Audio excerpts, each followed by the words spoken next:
J'appelle immédiatement M. Michel Forst, rapporteur spécial de l'ONU sur les défenseurs des droits humains. Qu'il veuille bien.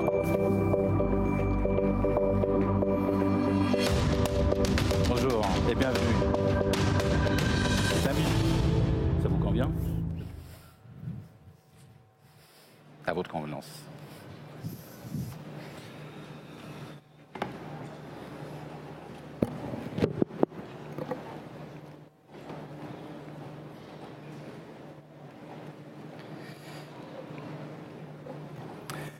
Excellences, chers amis, mesdames et messieurs, j'ai le sentiment de me trouver parmi des amis, des collègues, des militants, des défenseurs des droits humains. C'est en cette qualité qu'on m'a demandé de m'adresser à vous cet après-midi lors de la séance de clôture. Il y a quelques mois, 5 mois exactement, le Conseil des droits de l'homme m'a nommé avec pour mission de rechercher, de recevoir, d'examiner et de répondre aux informations et aux plaintes, aux communications sur la situation des défenseurs dans le monde. C'est un mandat unique qui vise à défendre, qui vise à protéger les droits de ceux qui défendent les droits des autres. Et je l'aborde, vous l'imaginez, comme un grand privilège et en même temps avec beaucoup d'humilité face aux énormes défis qui restent à relever. Car aujourd'hui, vous le savez, vous le vivez tous les jours, c'est une période très dangereuse pour être un défenseur des droits de l'homme. Si vous êtes un défenseur aujourd'hui, vous êtes susceptible d'être menacé, d'être intimidé, d'être attaqué, d'être victime de harcèlement, de voir des lois criminaliser votre action. Vous êtes l'objet de campagnes de diffamation. Vos libertés publiques, y compris le droit de s'exprimer et de se réunir, se voient souvent refusées par les États.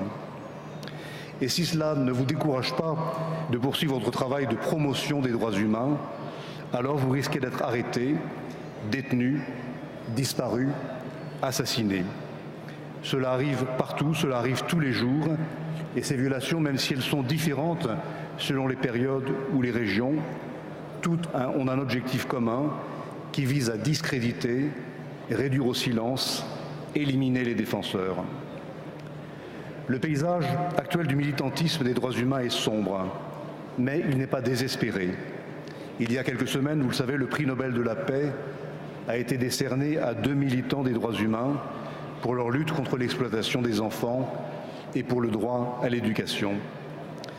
Je crois comme d'autres que la véritable paix ne peut être atteinte que lorsque les droits humains fondamentaux sont respectés. Alors se pose la question de savoir ce que devrait être notre rôle, nous militants des droits humains, dans le mouvement des droits humains, vis-à-vis de toutes ces personnes courageuses qui risquent leur sécurité pour le bien-être des autres. En somme, la question c'est que pouvons-nous faire pour protéger ces centaines, ces milliers d'autres défenseurs des droits humains, moins connus que ces prix Nobel, et qui pourtant inlassablement plaident pour la jouissance effective des droits pour tous. Parce que je vais avoir besoin de vous tous, permettez-moi de partager avec vous ma vision pour ce mandat qui m'a été confié pour les années à venir. Après mes premières consultations avec les défenseurs à Genève, à Bruxelles, il est devenu clair que ce mandat doit d'abord rester sur la protection des défenseurs des droits humains qui sont les plus exposés ou les plus à risque.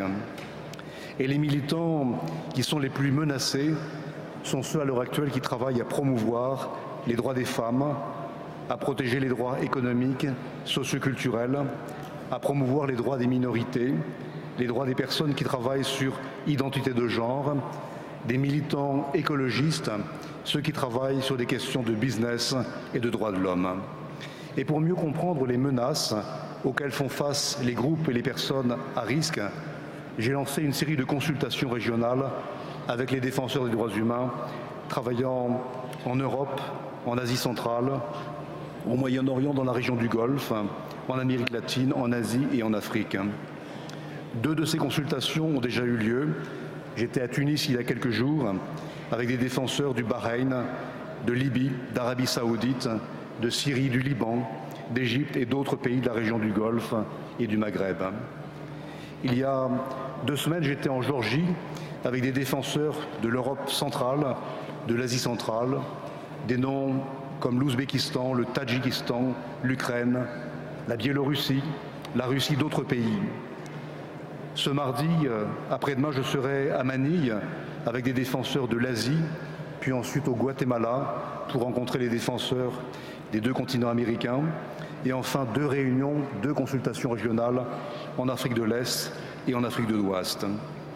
Et ces consultations régionales fourniront pour moi une base utile pour analyser les tendances nationales, évaluer l'effectivité, l'efficacité des mesures de protection des défenseurs et explorer les méthodes de protection qui ont été développées au cours de ces dernières années.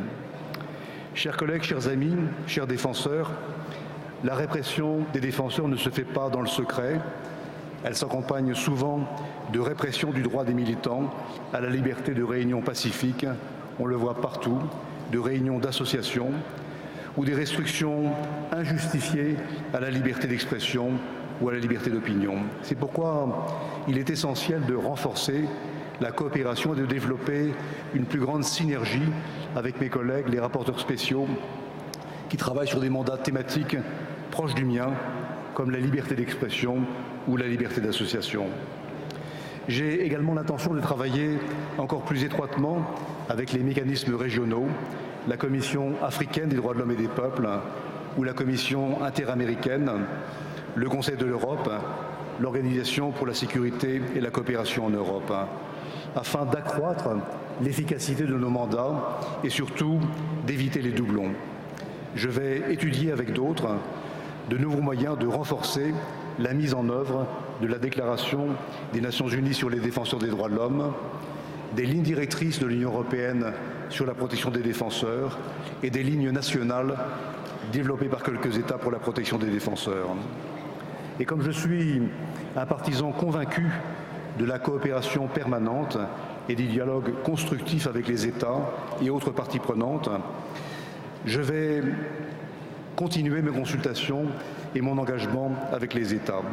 Mais cependant, je reste très préoccupé, très inquiet par l'absence de mise en œuvre par les États des recommandations qui viennent de nos mécanismes des États, Nations Unies.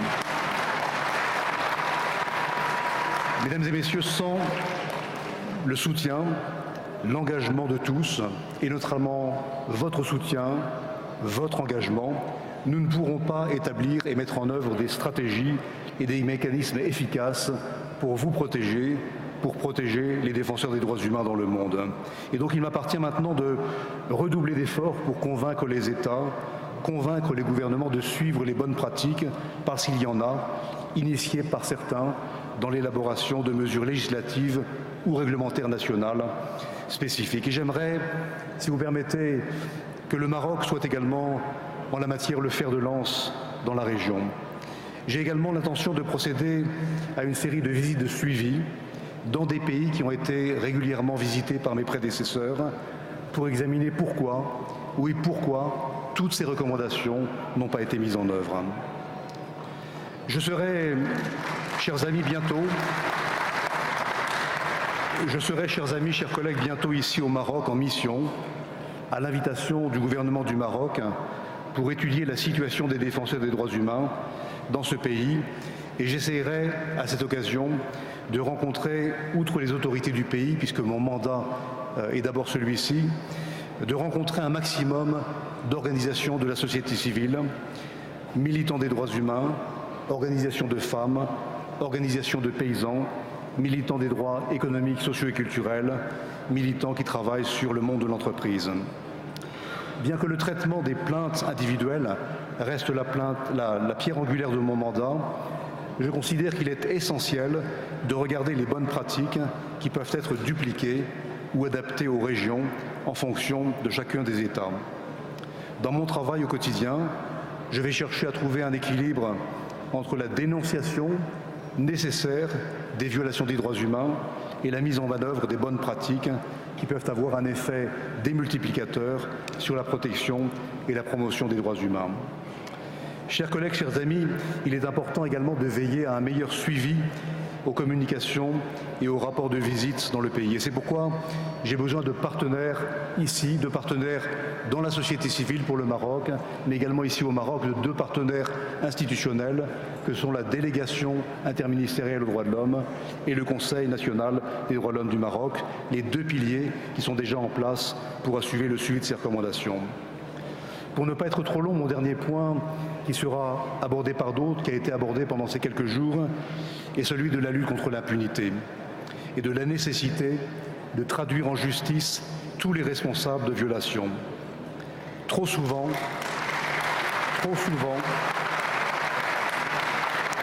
bien trop souvent, de graves violations des droits des défenseurs des droits humains sont commises en toute impunité. Et en particulier, je suis extrêmement préoccupé, plus que préoccupé, inquiet par le nombre croissant d'actes d'intimidation et de représailles contre les défenseurs des droits humains dans le monde, dans le cadre de leur engagement avec les Nations Unies, mais également avec les organisations régionales. Je reviens d'un pays difficile que j'ai visité pendant 10 jours, et le jour de mon retour, l'un des principaux acteurs du pays en matière de dénonciation des violations des droits humains a été menacé de mort. On m'a appelé pour me dire, selon 3 sources crédibles, il va être assassiné cette nuit. Que pouvons-nous faire pour éviter ce type d'atteinte aux droits humains? Nous avons des moyens d'action. Il appartient maintenant à chacun d'entre nous de les mettre en œuvre. Et je voudrais simplement saluer ici l'action de l'Union européenne qui, en fait, grâce à un appel, a permis de sortir ce défenseur du pays et de le mettre à l'abri dans une capitale d'un autre pays. Et voilà un exemple qu'il faudrait que d'autres États apprennent à suivre. Mesdames et messieurs, pour terminer, l'Organisation des Nations Unies qui m'a donné ce mandat dépend entièrement de la coopération libre et sécurisée avec la société civile pour son bon fonctionnement. Sans cette coopération avec vous, militants des droits humains, le travail de l'Organisation des Nations Unies perdra sa légitimité. Il est donc maintenant utile, important, urgent de mettre un terme à toute forme d'intimidation et de représailles contre les défenseurs qui coopèrent avec les Nations Unies. À cet égard, et là je m'adresse maintenant non seulement ici au Maroc, mais à l'ensemble de la communauté internationale, je vous exhorte tous, délégués de tous les pays, à soutenir fermement et à faire pression sur vos États, vos gouvernements, pour la désignation d'un point focal de haut niveau sur les représailles qui serait placé à côté du secrétaire général des Nations Unies pour pouvoir intervenir immédiatement dès qu'un défenseur est menacé. Je vous remercie.